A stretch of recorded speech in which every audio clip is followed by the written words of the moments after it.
Hai, Assalamualaikum warahmatullahi wabarakatuh. Salam sejahtera buat kita semua, para sahabat-sahabat aku yang mempunyai penyakit GERD dan anxiety. Terutama si anxiety-nya ya. Semoga hari-hari kamu makin ke depan semakin baik, semakin dapat menikmati kehidupan kalian kembali, semakin bisa, semakin pintar dalam menghadapi penyakit ini. Salah satu cara untuk menghadapi penyakit ini adalah dengan cara berserah diri kepada Tuhan yang Maha Kuasa, yang Maha Esa, Tuhan yang Maha Esa, yang mempunyai kehidupan kita, yang mempunyai alam semesta ini. Jadi kita harus berpikiran positif bahwa apapun yang kita dapatkan saat ini, baik anxiety ataupun apapun yang dalam segi kehidupan kita adalah yang terbaik dari Allah Subhanahu wa Ta'ala. Itu adalah yang terbaik yang Tuhan kasih kepada kita. Sedangkan untuk tujuannya apa sih Tuhan kasih kita yang kayak begini-ginian ini, itu semuanya kembali ke diri kita sendiri. Kalau yang setahu aku sih, orang yang udah kena anxiety itu biasanya dia akan semakin baik, dia akan semakin berserah diri kepada Allah, dia akan semakin mencari kehidupan ini, bagaimana sih caranya untuk semakin baik. Kalau sampai terjadi apa-apa suatu hari nanti, ya kita akan semuanya masuk surga gitu. Untuk cara masuk surga itu kan kita harus menjadi lebih baik pastinya ya kan, mencari ilmu yang bermanfaat. Itu sih setahu aku, itu yang terjadi sama aku gitu. Kenapa? Apa yang aku ambil dari kebaikan si penyakit anxiety ini. Oke, hari ini aku mau membahas tentang makanan. Jadi pasti kalian pernah mengalami apa yang pernah aku rasakan dulu gitu. Dan sampai sekarang juga masih ada sih kadang-kadang. Sensasi aku masih ada, jujur sensasi masih ada, cuma panic attack sudah sangat berkurang, sensasinya juga sudah sangat berkurang. Karena sensasi itu kalau memang kamu kalau emang kamu bisa, kamu lawan gitu loh. Kadang-kadang sih aku bisa pada saat sensasi itu datang, terus aku bilang ke diri aku bahwa aku nggak mau mikirin, bisa. Tapi kadang-kadang nggak bisa juga, sensasi itu akhirnya datang. Nah di situ saatnya kita berdamai. Oke, kamu bilang ke diri kamu sendiri, kalau bisa dilafazkan di mulut supaya kuping kamu mendengar apa yang kamu bilang. Oke, ini adalah sensasi. Oke, saya terima sensasi ini. Lo lagi sensasi. Oke, kalau bisa malah aku kadang-kadang di depan kaca aku ngelihat ke diri aku sendiri dan aku dengar apa yang aku omong. Oke, ini hanya sensasi, ini cuma sensasi. Gue terima sensasi ini. Oke, gue pusing. Oke, nah setelah itu aku berusaha untuk mencari-cari suara. Aku dengerin suara aku sendiri aja, kadang-kadang tuh pikiran aku sensasinya udah berkurang. Terus aku coba dengerin suara lain. Aku tutup mata terus dengerin suara lain. Aku rasain suara itu di kuping aku gitu. Nah itu biasanya sensasinya agak berkurang dan bisa hilang gitu loh. Nah kita sekarang ngomongin soal makanan lagi ya. Jadi pernah nggak kamu ngerasain bahwa pada saat kamu makan malah sensasi dateng? Padahal kan udah dibilang kan kalau orang sakit GERD itu kalau bisa makan supaya asam lambungnya itu ada yang dicerna gitu kan. Nah sedangkan kalau kita makan malah sensasi dateng, malah geli-geli semuanya. Sensasi orang beda-beda loh. Ternyata banyak banget beda-beda. Kalian bisa nonton videonya Kang Rohimat Jaya Saputra, itu sangat membantu aku. Erik Wibowo juga sangat membantu aku. Erik Wibowo, dia betul-betul mengupas tentang semua sensasi, bagaimana step-step kalian harus supaya kalian sembuh dan lain-lain. Kang Asep Bruder juga bagus. Asep Bruder itu dia lebih ke hipnoterapi. Terus siapa lagi ya? Arya Surya deh kalau nggak salah. Itu juga ke hipnoterapi juga, itu juga bagus tuh. Arya Surya, kalian juga harus nonton. Jadi sering-sering kalian harus nonton video-video mentor. Dan kalau bisa bacain tuh di bawahnya tuh komentar-komentar supaya kalian tahu bahwa bukan kalian sendiri aja yang sakit seperti ini gitu loh guys. Oke, balik lagi ke makanan. Duh, kok ngalor ngidul terus. Oke, balik lagi ke makanan. Pernah nggak kayak gitu, malah makan malah sensasi timbul? Nah, satu, bisa jadi makanannya itu adalah makanan yang sebenarnya tidak boleh buat orang GERD. Misalnya apa? Misalnya kamu nggak cocok sama makanan kamu, ternyata masih ada sambelnya. Yang kedua masih ada minyaknya. Yang ketiga masih ada santannya dan lain-lain gitu. Jadi buat kalian buat tahu bahwa sebenarnya perut kita ini jangan diisi banyak-banyak. Isinya jadi kalau aku ya ternyata ya Jadi setengah porsi makanan yang biasa aku makan, aku setengahin makan. Pasti belum full dong ya. Kalau aku setengahin, tapi 2 jam kemudian aku makan lagi. Jadi perut nggak sempet kosong gitu. Atau karena kalau aku 3/4 aja satu porsi aku, terus aku bagi 3/4, yang 1/4 aku sisihin aja, itu kadang-kadang sensasi masih datang. Apalagi full gitu loh, itu kadang-kadang sensasi masih datang. Jadi aku setengahin, cuma 2 jam sekali aku makan. Nah, kalau untuk makanan-makanan jenis yang, ada mobil keren lewat. Kalau untuk makanan-makanan jenisnya, misalnya kayak santannya atau sambelnya atau gimana, buat kalian yang baru-baru berpenyakit lambung, itu mendingan kalau aku pasti kan ada sensasi ketakutan gitu ya, itu ikutin aja sensasi kamu, bahwa kamu nggak boleh makan santan dulu, nggak boleh makan sambal dulu, nggak boleh makan apa dulu, itu kamu ikutin aja. Jadi bagus banget sebenarnya mutih itu. Kalau aku gitu cuma makan nasi plus telur, itu pun rebus-rebus, telurnya rebus, nasi udah pasti rebus.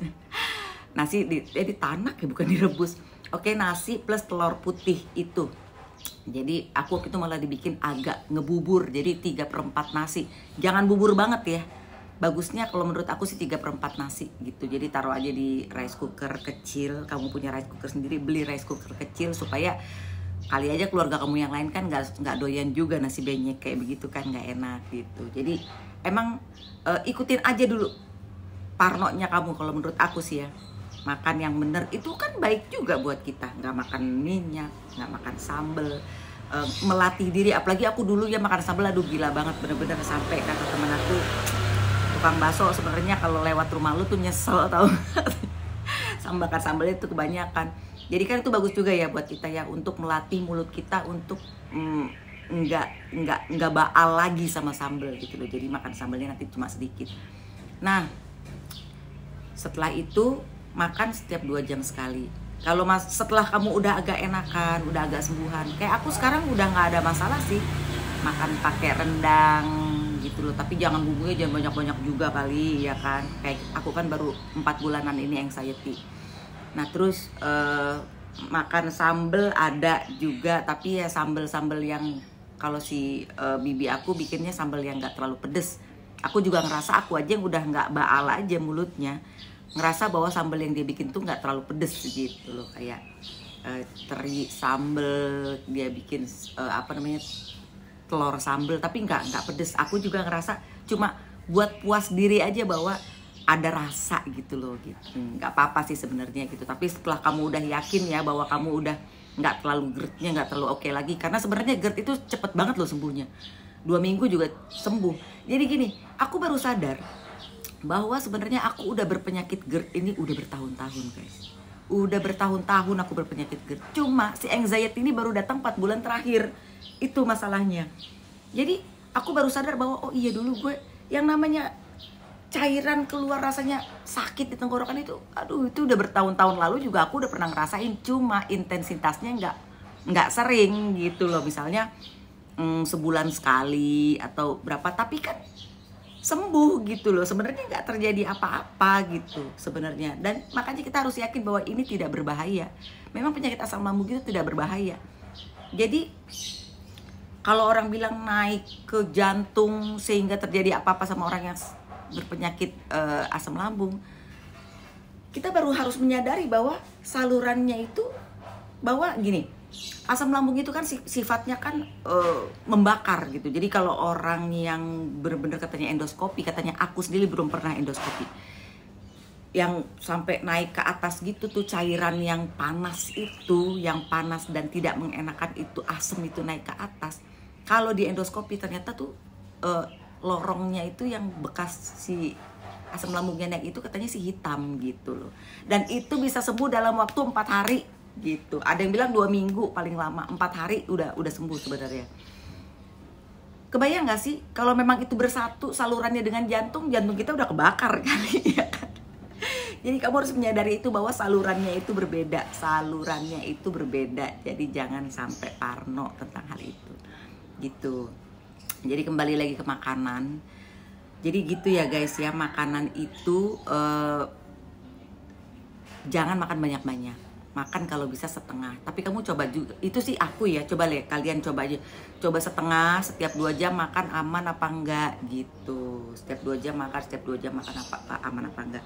Buat kalian yang merasa kok gue makin kurus, makin gimana segala macam, udah jangan dipikirin deh. Kalau aku sih selama anxiety ini makan ya biasa-biasa aja. Memang turun ada 4 kilo dari berat aku 54, sekarang 50, 49, 50. Tapi nggak apa-apa, jangan dipikirin, karena itu nggak apa-apa kok, nggak apa-apa. Makin kurus kan makin oke gitu kan, makin langsing. Coba deh bayangin orang-orang di luar yang pengen kurus tuh susahnya minta ampun, kita jadi kurus gitu. Tapi yang penting tetap masuk nutrisi ke dalam badan kamu. Jadi nggak akan sia-sia, apa yang kamu makan pasti akan nutrisi diri kamu. Kalau memang itu semakin kamu ada berat badannya berkurang tuh wajar lah, namanya aja pikiran kita kan lagi pusing, pikiran kita lagi merasa bahwa ini kayaknya nggak jejak banget sih gue di tanah ini, kayaknya gue ini ada apa ini, itu biasa. Itu orang putus cinta aja turun itu kok, turun berat badan, apalagi kita yang rasanya pengen mati lah, rasanya pengen pingsan lah, rasanya udah wajar aja. Oke, semuanya itu adalah wajar aja.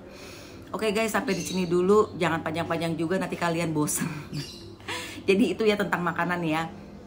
Coklat juga jangan dulu, coklat, susu jangan dulu, kopi jangan dulu, yang berlemak-lemak tinggi jangan dulu. Tapi kalau kalian udah merasa enakan lambungnya, udah, menurut aku sih makan aja, dicoba dikit-dikit, tapi pastikan ada itunya. Nah di sini juga nih kita bisa ngelatih nih si anxiety ini lewat makanan. Karena aku di awal-awal juga kan nggak berani minum teh, nggak berani minum teh aja, aku nggak berani gitu loh. Jadi minumnya air putih aja. Dan sampai sekarang aku masih belum berani loh minum kayak dulu kan kita minum buah vita lah, kita minum teh kotak lah. Aku sampai sekarang masih belum berani gitu loh. Dan di sini juga kita sebenarnya bisa melatih anxiety kita gitu loh, bahwa ini nggak apa-apa. Tapi kalau buat kalian yang nggak kuat, jangan dulu.